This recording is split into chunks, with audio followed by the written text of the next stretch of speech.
नमस्कार साथियों, आज आपके बीच लेकर आए हैं क्लासिफिकेशन ऑफ प्लांट डिसीज यानी प्लांट डिसीज का वर्गीकरण।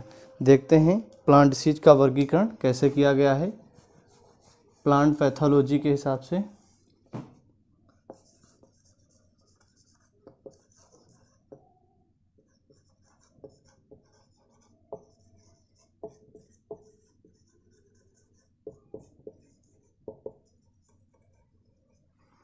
क्लासिफिकेशन ऑफ प्लांट डिसीज, मुख्य रूप से प्लांट डिसीज को जो है 3 भागों में डिवाइड किया गया है।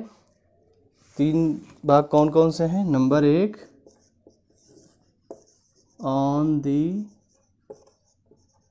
बेसिस ऑफ इनोकुलम यानी इसको हिंदी में कहते हैं संक्रमण के आधार पर। क्या कहते हैं? संक्रमण के आधार पर। संक्रमण के आधार पर रोगों का वर्गीकरण। नंबर बी है on the basis of occurrence यानी उत्पत्ति के आधार पर। उत्पत्ति के आधार पर रोगों का वर्गीकरण। और नंबर सी है on the basis of causes यानी कॉजेज या कॉजल ऑर्गेनिज्म।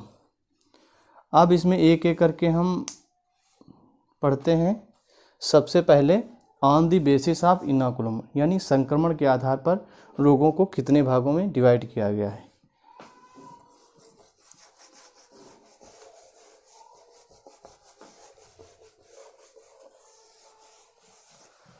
तो इसमें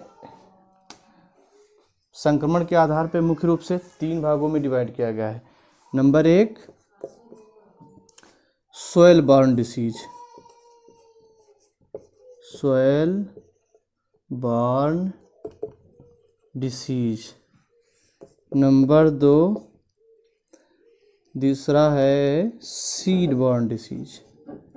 सीड बॉर्न डिसीज। और नंबर तीसरा है air born disease. Air born disease यानी सोइल बॉर्न डिसीज भूमि यानी मिट्टी से उत्पन्न होने वाले रोग, और सीड बॉर्न डिसीज यानी बीज से उत्पन्न होने वाले रोग। एयर बॉर्न डिसीज यानी वायु या एयर के द्वारा उत्पन्न होने वाले रोग। तो इसमें इसको जो है ये दोनों, इनको हम बोलते हैं प्राइमरी इन्फेक्शन। क्या बोलते हैं? Primary infection. प्राइमरी इन्फेक्शन इनको बोलते हैं प्राइमरी इन्फेक्शन।